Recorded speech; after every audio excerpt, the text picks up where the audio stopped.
नमस्कार दोस्तों।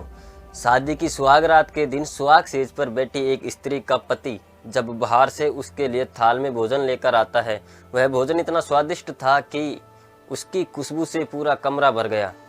पति ने अपनी पत्नी से कहा कि चलो आओ भोजन करते हैं। तब उस स्त्री ने कहा कि आप माँ जी को भी यहाँ बुला लेते तो अपन तीनों साथ बैठकर खाना खा लेते। तब पति ने कहा कि माँ तो सो गई खाना खाकर। तब पत्नी ने दोबारा कहा कि मैंने तो उन्हें खाना खाते हुए देखा ही नहीं।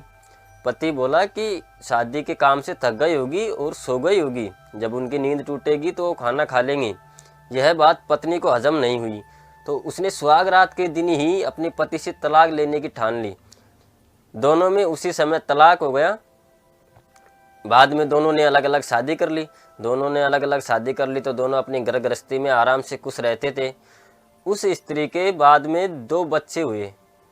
दोनों ही बड़े होनहार थे, बड़े सुशील थे, बड़े आज्ञाकारी भी थे, क्योंकि उस स्त्री ने उनको अच्छे संस्कार दिए थे। जब वह स्त्री 60 साल की हो गई तो उसने अपने बेटों से कहा कि मुझे 4 धाम की यात्रा करनी है। तो बेटे तुरंत तैयार हो गए और अपनी माँ को 4 धाम की यात्रा के लिए ले गए। जब वे 4 धाम की यात्रा कर रहे थे तो वे बीच रास्ते में भोजन करने के लिए रुके। दोनों बेटों ने अपनी माँ के लिए भोजन परोस दिया और माँ से विनती करने लगे कि माँ आप खाना खाओ। तभी उस स्त्री की नज़र एक बूढ़े आदमी पर पड़ती है जिसकी हालत बहुत ही खराब रहती है। उसके कपड़े पूरे फटे हुए, वह भूखा एकदम गंदा सा हो रहा था। तो वो उस स्त्री ने अपने बेटों से कहा कि पहले उस बूढ़े आदमी को लेकर आओ और उसको नहलाओ, उसको नए कपड़े पहनाओ, फिर हम सब साथ में मिलकर भोजन करेंगे। बेटे तुरंत गए, उस बूढ़े आदमी को नहलाया, नए कपड़े पहनाए और उस स्त्री के सामने लेकर गए।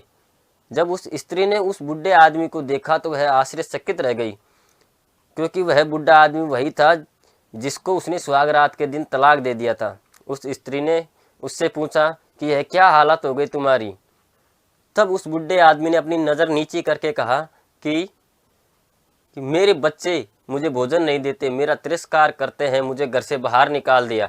तब उस स्त्री ने उससे कहा यह बात तो मुझे उसी रात पता चल गई थी जिस रात मैंने तुमसे तलाक लिया था, और इसीलिए मैंने आपसे तलाक लिया था कि आपने अपनी माँ को भोजन नहीं करवाया।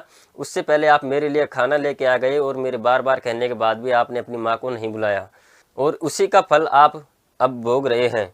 दोस्तों, जैसा व्यवहार आप अपने बड़े बुजुर्गों के साथ करते हैं वैसा व्यवहार ही आपकी संतान आपके साथ करेगी, क्योंकि उनको पता नहीं होता कि ये क्या होता है। वो ये मानते हैं कि बस ऐसा ही होता आया है, यही गुण होते हैं और यही परंपरा रहती होगी। दोस्तों, आप भी अपने बड़ों के साथ अच्छा व्यवहार कीजिए।